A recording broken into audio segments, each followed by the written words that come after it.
नमस्कार, मैं doctor BL धंधे, सहायक आचार्य हिंदी। मित्रों, पिछले वीडियो में हमने भक्ति काल के संत काव्य के संबंध में बात की थी और आज हम भक्ति काल का निर्गुण काव्य धारा का दूसरा जो भाग है सूफी काव्य, उसकी बात करेंगे। सूफी काव्य जिसे प्रेमाख्यान भी कहते हैं, यानी प्रेम प्रधान जो प्रबंध में लिखी गई रचनाएं हैं उन्हें प्रेमाख्यान में सूफी काव्य में पढ़ा जाता है। अब हम सूफी काव्य की बात करें कि सूफी काव्य का आगमन कहाँ से हुआ, तो हिंदी साहित्य में दो बड़े आलोचक सामने आते हैं, उन्हें हम स्मरण करेंगे। आचार्य रामचंद्र शुक्ल ने सूफी काव्य का आगमन जो है विदेशी धरती से बताया, यानी वो कहते हैं कि सूफी काव्य विदेशी धरती से आया है। और आचार्य हजारी प्रसाद द्विवेदी सूफी काव्य को भारतीय परंपरा से जोड़कर देखते हैं। तो इस तरह से आचार्य शुक्ल विदेशी धरती का बताते हैं, जबकि आचार्य हजारी प्रसाद द्विवेदी भारतीय परंपरा से उसे जोड़कर देखते हैं। सूफी काव्य मसनवी शैली में लिखा गया है, फारसी मसनवी शैली से प्रभावित माना जाता है, जिसमें ईश्वर को स्मरण किया जाता है, पैगंबर को, फिर शाह वक्त को, फिर गुरु का स्मरण, उसके बाद में जो है कवि जो है लिखना शुरू करता है। तो ये मसनवी शैली जिसका हम विस्तार से आगामी कक्षाओं में अध्ययन करेंगे। फिर भारत में जो सूफी है, सूफी दो संप्रदाय प्रधान है, सरा और बेसरा। और भारतीय सूफी बेसरा संप्रदाय से संबंध रखते हैं। बेसरा संप्रदाय से संबंध 5 संप्रदाय मिलते हैं: चिश्ती, कादिरी, सहरावर्दी, नक्शबंदी, सतारी। इन 5 में से प्रारंभ के 4 चिश्ती, कादरी, सुहरावर्दी, नक्शबंदी भारत में प्रचलित है, लेकिन सतारी संप्रदाय का भारत में कोई अस्तित्व नहीं है। लेकिन भारत में जो प्रसिद्ध है वो चिश्ती संप्रदाय है और ख्वाजा मोइनुद्दीन चिश्ती की दरगाह अजमेर में है ही।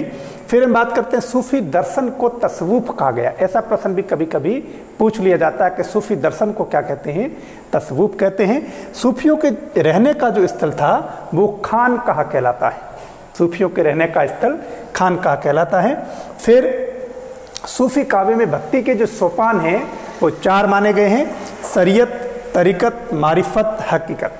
शरीयत यानी प्रारंभिक विधि निषेधों का पालन करना, फिर आपका तरीकत है, उससे ऊपर उठना, फिर मारिफत है, और अंतिम जो है हकीकत है। हकीकत में आत्मा परमात्मा का मिलन बताया गया, आत्मा परमात्मा का एकाकार होता है। तो इस तरह से इसमें इश्क मजाजी से इश्क हकीकी तक की बात की गई है। फिर हम बात करते हैं सूफी शब्द की उत्पत्ति। सूफी शब्द की उत्पत्ति के संबंध में अलग अलग जो है मत मिलते हैं। कोई सफ से मानते हैं, कोई सफ़ा से मानते हैं, सोफिया से मानते हैं, कोई सूफ से, कोई सुफा से, कोई सूफा से।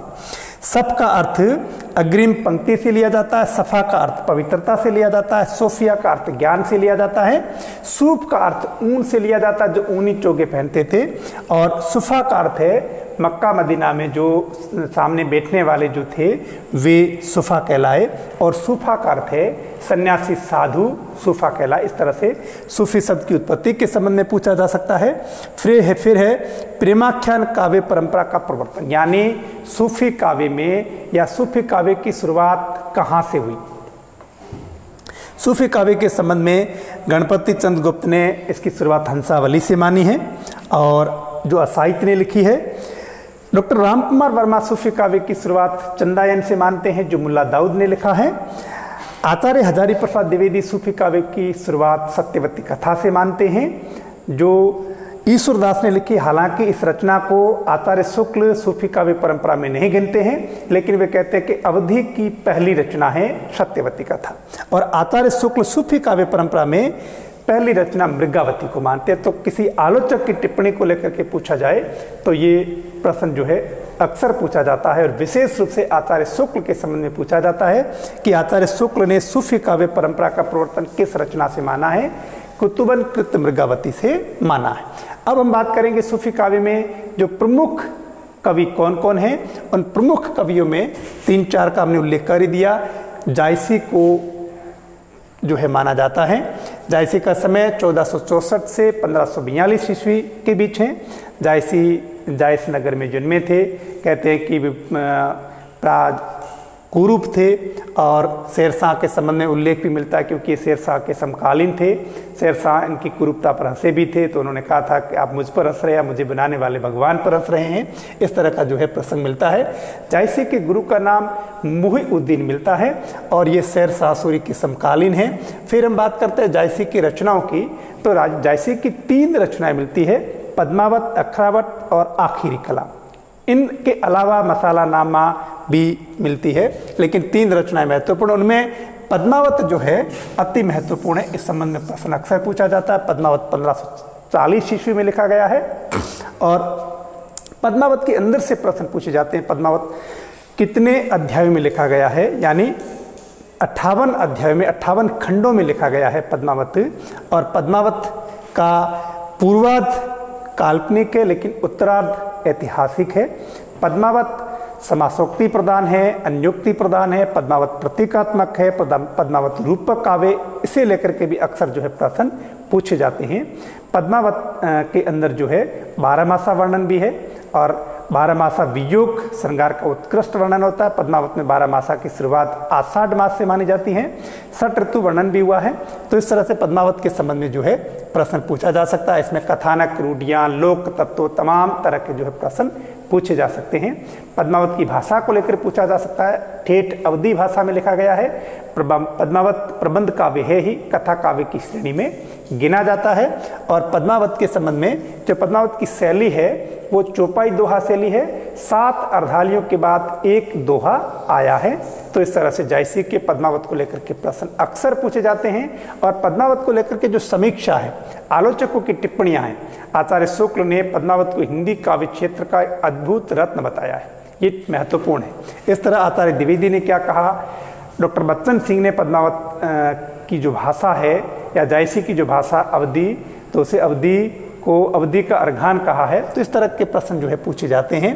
तो पद्मावत को लेकर के अंदर से कोई प्रश्न पूछा जा सकता है। और फिर पद्मावत की जो कथा है, किस तरह से रत्नसेन जो है हीरामन के माध्यम से, जो गुरु का प्रतीक है, उसके माध्यम से पद्मावती तक पहुंचता है, पद्मावती को पाने में सफल होता है।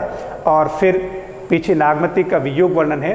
तो इस तरह की जो कथा है वो आगामी कक्षा में हम विस्तार से जो है आपके सामने साझा करेंगे। तो इस तरह से पद्मावत के प्रतीकों को लेकर के भी पूछा सकता है। गुरु का प्रतीक कौन है, माया का प्रतीक कौन है, परमात्मा का प्रतीक या सात्विक बुद्धि का प्रतीक कौन है। तो इस तरह से जो है प्रश्न जो है पूछे जाते हैं। फिर हम जायसी के पद्मावत के अलावा सूफी काव्य में जो अन्य रचनाकार है उनमें हमने यहाँ उल्लेख कर ही दिया। असाइद का कर दिया, मुल्ला दाऊद का किया, ईश्वरदास का किया और कुतुबन का किया। फिर मंजन की मधुमालती है। इस तरह से नूर मोहम्मद है, कासिम सहाय जिनका हंस जवाहिर है, या नारायण दास की चिताई वार्ता है, या हमारे आपके नंददास की रूप मंजरी जिसे भी सूफी काव्य परंपरा में पढ़ा जाता है। इस तरह की रचनाएं सूफी काव्य में जो है पढ़ी जाती है। उनसे संबंधित किसी भी तरह का प्रश्न पूछा जा सकता है। अब हम बात करते हैं सूफी काव्य की प्रवृत्तियाँ, यानी प्रेमाख्यान जो काव्य हैं उनकी प्रवृत्तियाँ क्या है। सबसे पहले प्रेम मूल्य के रूप में स्थापित, यानी इसमें जो प्रेम का वर्णन है वो उत्कृष्ट वर्णन है, यानी एक मूल्य के रूप में प्रेम को स्थापित किया गया है। तो सूफी काव्य में प्रेम मूल्य के रूप में स्थापित है। सांस्कृतिक समन्वय का सूत्रपात हुआ है। सांस्कृतिक समन्वय का सूत्रपात से तात्पर्य है कि सूफी काव्य लिखने वाले अधिकांश जो है कवि है वे मुसलमान हैं। आचार्य शुक्ल कहते हैं कि सूफी काव्य लिखने वाले मुसलमान है, एकमात्र हिंदू है सूरदास और उनका काव्य निकृष्ट है। हालांकि ये बात अलग है कि आचार्य शुक्ल के बाद में नए शोधों में सामने आया कि कई हिंदू कवि भी थे जिन्होंने सूफी काव्य लिखा है। तो सांस्कृतिक समन्वय का सूत्रपात से तात्पर्य हुआ कि मुसलमान कवियों द्वारा हिंदू घरों की प्रेम कथाओं को आधार बना करके लिखा गया, एक प्रकार से सांस्कृतिक समन्वय का सूत्रपात हुआ है। तो ये प्रश्न आ सकता है कि सांस्कृतिक समन्वय का सूत्रपात किस भक्ति काल के किस साहित्य या किस काव्य की विशेषता है, वो है सूफी काव्य की विशेषता।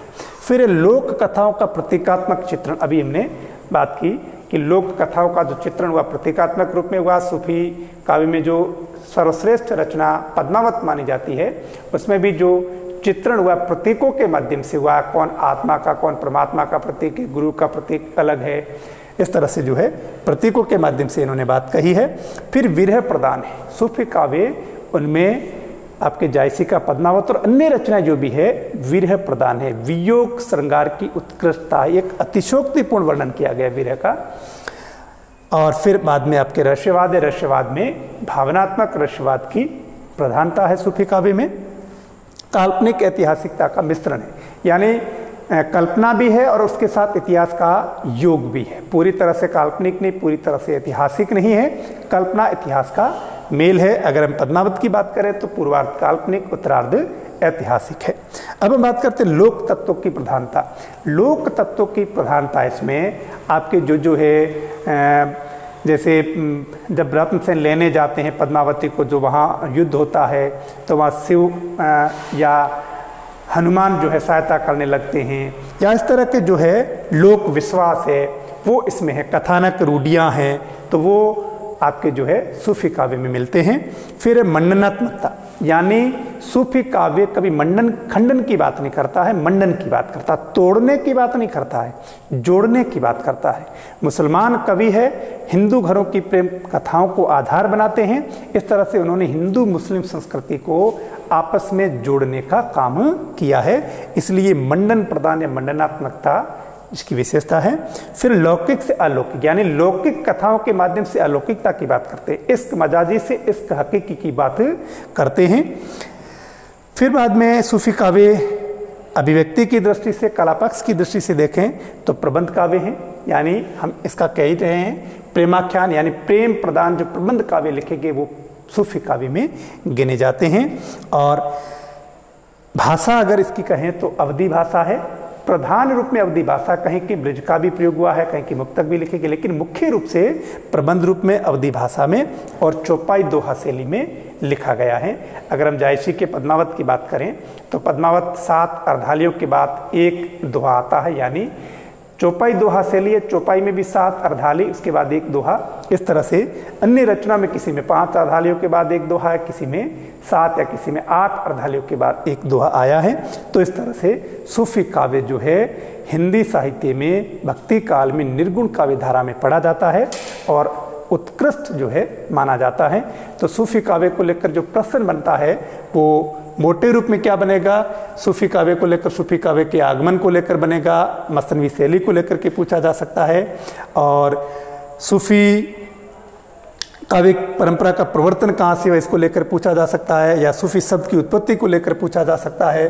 फिर सूफी काव्य में जो कवि जो पढ़े जाते हैं उन कवियों से संबंधित और उन कवियों की रचनाओं से संबंधित प्रश्न पूछा जा सकता है, और आलोचकों की टिप्पणियां पूछी जा सकती है, किस आलोचक ने क्या कहा।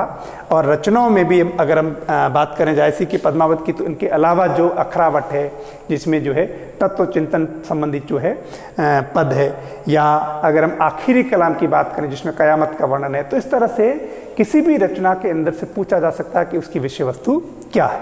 तो इस तरह से आप अपना जो है सूफी काव्य या प्रेमाख्यान काव्य वाला टॉपिक तैयार करें, और हमारा YouTube चैनल डॉक्टर BL धंधे हिंदी जिसे आप सब्सक्राइब करें ताकि आगामी वीडियो समय समय पर आपको मिलते रहे। आज की कक्षा अगर आपको अच्छी लगी हो तो आज के इस वीडियो को, इस कक्षा को ज़रूर लाइक करें और शेयर करें। धन्यवाद।